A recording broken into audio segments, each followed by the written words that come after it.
जय हिंद दोस्तों, बहुत बहुत स्वागत है हमारी इस इन्फॉर्मेटिव वीडियो के अंदर। फाइनेंशियल ईयर 24-25 असेसमेंट ईयर 25-26 के लिए पूरे के पूरे अप्रैल का महीना दोस्तों सूखा निकल गया था। इसमें इनकम टैक्स की रिटर्न भरनी स्टार्ट नहीं हुई थी।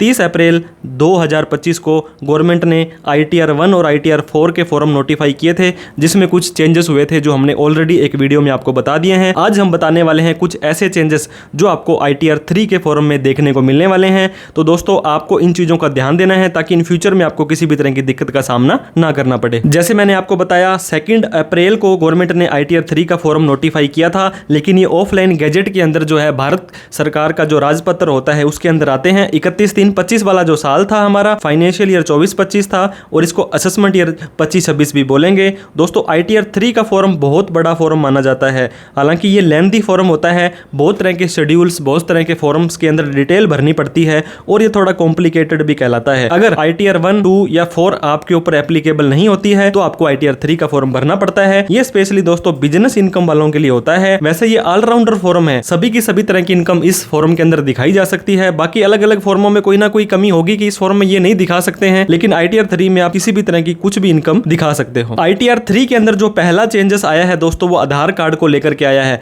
आपको पता होगा आधार जो है हर एक चीज का आधार बन चुका है। पहले क्या होता था, पिछले साल तक अगर आपके पास आधार कार्ड नहीं है और आपने आधार कार्ड अप्लाई कर रखा है तो उसका एनरोलमेंट ID या उसका एक नंबर होता था, वो डाल के आप अपनी ITR को भर सकते थे। लेकिन अब आपको आधार नंबर डालना मैंडेटरी हो जाएगा। आधार नंबर के बिना आप अपनी ITR नहीं भर पाएंगे। दूसरा बड़ा चेंज दोस्तों ITR 3 में आपको देखने को आएगा आपके बैंक अकाउंट से रिलेटेड। आपको पता होगा आप कितने भी बैंक अकाउंट ओपन करवा सकते हैं, प्राइवेट में, गवर्नमेंट में, पोस्ट ऑफिस में, स्मॉल फाइनेंस बैंक में।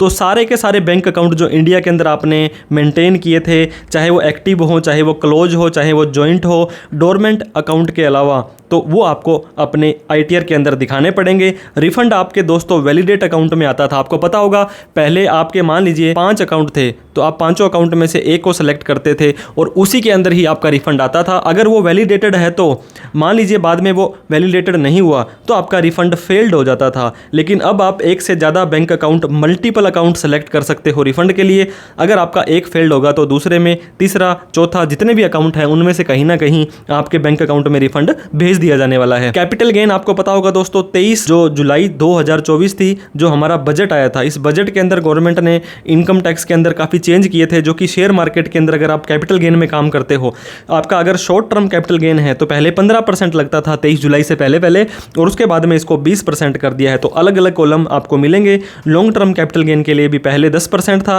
अब 12.5%। तो 23 जुलाई से पहले और 23 जुलाई के बाद में बेचे गए शेयरों की अलग अलग कैलकुलेशन आपको वहां पे देखने को मिलेगी। इसके अलावा कैपिटल लॉस हो जाता है दोस्तों अगर आप शेयर बाईबैक, आपको पता होगा बाईबैक के अंदर अगर आप कोई शेयर आपका बिका है और उसके अंदर आपको कोई लॉस हो गया है तो पहले उसका लॉस अलाउ नहीं होता था। अब इसकी सेपरेट रिपोर्टिंग जाएगी अगर आपको लॉस हुआ है बाईबैक का 1 अक्टूबर 2024 से। इसके बाद में दोस्तों प्रजम्पटिव बिजनेस, आपको पता होगा अपनी सेल या सर्विस का कुछ परसेंटेज दिखा करके आप इसे पीछा छुड़वा सकते हैं। ऐसा नहीं है कि ITR 3 अगर आप भर रहे हैं तो प्रॉपर आपको बैलेंस शीट वगैरह ही भरनी पड़ेगी। ITR 3 के अंदर भी आप ITR 4 वाली इनकम अपनी दिखा सकते हैं। तो प्रजम्पटिव बिजनेस ITR 3 में दिखाया जा सकता है। अगर आप ऑनलाइन सेल करते हैं तो सेल का कम से कम 6%, कैश सेल का कम से कम 8%। अगर आप एक सर्विस देते हैं जैसे कि डॉक्टर, चार्टर्ड अकाउंटेंट, इंजीनियर हैं तो आपको अपनी रिसीट का 50% दिखाना होगा। लेकिन दोस्तों 2 करोड़ रुपए तक की सेल है तब भी आप इस सेक्शन में जा सकते हो, अदरवाइज आपके लिए अलाउ नहीं होगा। इस 2 करोड़ को 3 करोड़ कर दिया गया है। और वहीं पर जो अगर आपकी सर्विस पहले 50 लाख रुपए थी,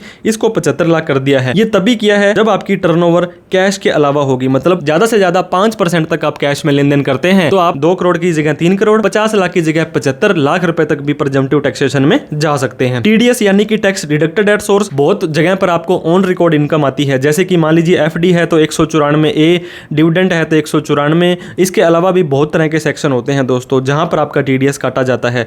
आपका सैलरी का 192 है तो ये आपका इंट्रोड्यूस किया था कि TDS के सेक्शन भी अब बताए जाएंगे। बहुत सारे लोग क्या करते हैं दोस्तों, गलत या मिस रिपोर्टिंग कर देते हैं। मान लीजिए कि आपकी 194H के अंदर कमीशन, कॉन्ट्रैक्ट के अंदर या प्रोफेशनल फीस आ रही है और आप ITR 1 या 2 मतलब अदर सोर्स की इनकम में दिखा देते हो तो आपकी ITR डिफेक्टिव पिछली साल बहुत सारे लोगों की हुई थी। इसके बाद में असेस्ड लायबिलिटी शेड्यूल, आपके पास कितनी एसेट है कितनी लायबिलिटी है इसका ब्यौरा आपको देना पड़ता है। एक बैलेंस शीट फीड करते हैं वो एक अलग चीज है, लेकिन पहले अगर आपकी इनकम 50 लाख रुपए तक होती थी तो एसेट लायबिलिटी शेड्यूल उसके बाद भरना पड़ता था।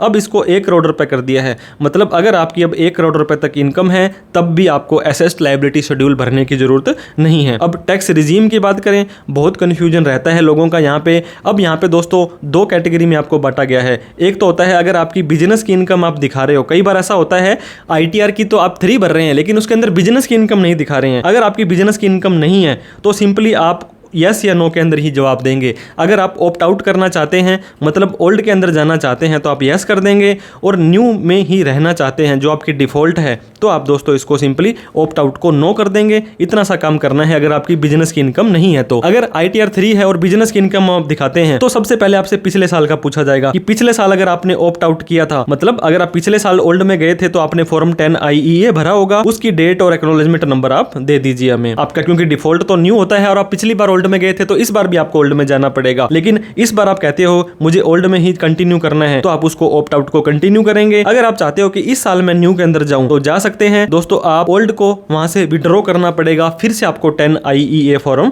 भरना पड़ेगा। तो इस तरह से लास्ट जो आपका था दोस्तों ईयर, वहां पे ऑप्ट आउट आपने किया, उसको किया नो, मतलब न्यू में गए थे तो कोई दिक्कत वाली बात नहीं है। इस बार फिर से आपको न्यू में जाना है, कोई दिक्कत वाली बात नहीं है, आप सीधी ही नो कर देंगे। पिछले साल न्यू में गए थे और इस साल ओल्ड में जाना चाहते हैं तो फिर से आपको फॉर्म 10 IEA भरना पड़ेगा, मतलब थोड़ा सा पेचीदापन आपको देखने को मिल सकता है। इसके अलावा जो प्रजम्पटिव टैक्सेशन के अंदर सेक्शन 44BBC आया था दोस्तों, क्रूज का अगर आप बिजनेस करते हो 16/8/2024 के बाद, कोई भी व्यक्ति जो NRI है या इस कैटेगरी में काम करता है वो प्रजम्पटिव टैक्सेशन में अपनी इनकम को दिखा सकता है। डिडक्शन और एग्जम्पशंस दोस्तों, पिछली बार इनकम टैक्स डिपार्टमेंट ने बहुत सारे लोगों को नोटिस मैसेज भेज के रिमाइंडर दिया था कि आप गलत डिडक्शन तो नहीं ले रहे हैं। तो जितनी भी डिडक्शन और एग्जम्पशंस थी आपको पता होगा वो सिर्फ ओल्ड टैक्स रिजीम में मिलेगी। यहाँ पे एक ड्रॉप डाउन फैसिलिटी आपको दे दी है, वहां से आप सिलेक्ट कर सकते हैं। और कुछ स्पेसिफिक डिडक्शंस के सेक्शन हैं जैसे कि 80DD 80U, जैसे कि आप कोई डिसेबिलिटी की कोई डिडक्शन लेना चाहते हैं तो उसके लिए आपको अलग से सेक्शन देखने को मिलेगा। सेक्शन 80G जी दोस्तों, अगर आपको HRA नहीं मिलता है और आप रेंट पर रहते हैं, चाहे आप जॉब कर रहे हैं चाहे बिजनेस कर रहे हैं, और आप रेंट पेड की छूट लेना चाहते हैं तो ओल्ड टैक्स रिजीम में आप 5,000 रुपए पर महीना यानी कि 60,000 रुपए साल तक की छूट ले सकते हैं, लेकिन उसके लिए आपको फॉर्म 10BA भरना पड़ेगा। अब आपको बता रहा था प्री फिल डेटा की एनहेंसमेंट की जाएगी। इतना टाइम क्यों लग रहा है? क्योंकि AIS, TIS और 26S दोस्तों ये फॉर्म होते हैं जहां पर आपका डेटा पैन कार्ड के हिसाब से बोलता है, तो वहां पर जो भी डेटा आ रहा है वो आपका ऑलरेडी ITR के अंदर प्री फिल्ड दिखाने वाला है, तो जिससे कि आपकी मैनुअल एरर सिस्टम है वो थोड़े से कम हो जाने वाले हैं। इसके बाद में ITR भरने के बाद उसको 30 दिन के अंदर अंदर दोस्तों वेरीफाई करना होता है, नहीं तो जिस दिन आप वेरीफाई करेंगे ये माना जाएगा कि इस दिन ही आपने ITR को भरा है। तो इलेक्ट्रॉनिक वेरिफिकेशन कोड जैसे कि आधार, OTP, बैंक EVC वगैरह, अगर आप ITR 3 भरते हैं और आपकी टैक्स ऑडिट हो रही है तो पहले क्या होता था दोस्तों, डिजिटल सिग्नेचर DSC बनाना पड़ता था।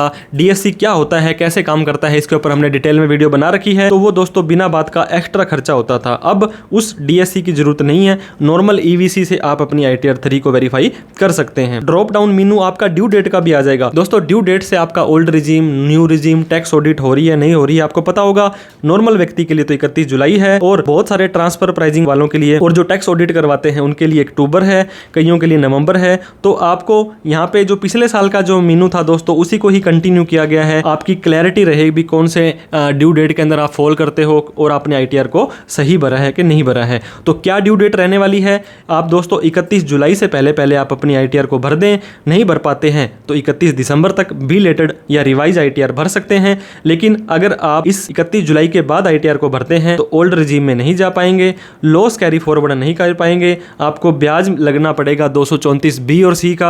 आपका जो रिफंड आना था वो लेट आएगा, उस पे इंटरेस्ट आपको कम मिलेगा। और दोस्तों आपको ग्रॉस टोटल इनकम जो ITR भरने के लिए लिमिट होती है, ये 3 लाख से ज्यादा होने पर ITR भरनी है। टैक्सेबल इनकम ये दोस्तों 7 लाख रुपए तक होने के बाद ही टैक्स लगेगा। एग्जम्प्ट इनकम होती है एग्रीकल्चर इनकम, PPF का ब्याज वगैरह, तो इनके ऊपर भी आपको इन लिमिट का ध्यान देना बहुत जरूरी है। सजेशन दोस्तों हमारा यही रहेगा, AIS, TIS और 26S को जरूर चेक करें। आप अपनी बैंक की स्टेटमेंट की क्रेडिट साइड जरूर चेक करें और आप अपनी ITR भरना सुनिश्चित करें। लीगल रहें, लॉयल रहें, टेंशन फ्री रहें।